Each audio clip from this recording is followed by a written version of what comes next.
Okay, here's how we can make a bar graph in using Microsoft Excel. So you open up Excel and you're just going to type your whatever data you're using, you're just going to type it into the cells. So I already put in I just pretended I was doing birth months. And then I said um, the number of people that are born in January, February, March, April, May, June. And then when we want to make a graph, we just highlight them. We go to insert and it's one of these charts.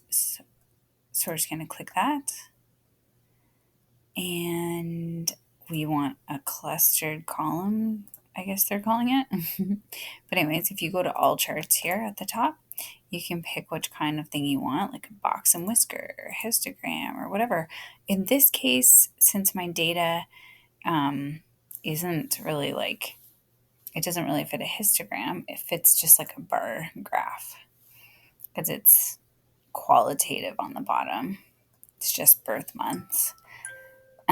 So we do column and then we hit OK, and then it just inputs it right in here.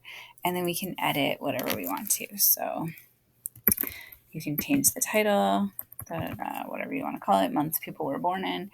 You can put, I kind of forget how to do this, but you can put labels on it.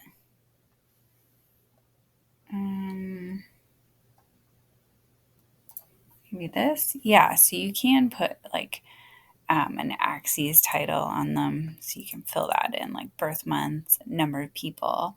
So you just kind of play around with it and see. But yeah, that should be all you need to do to create one of these graphs.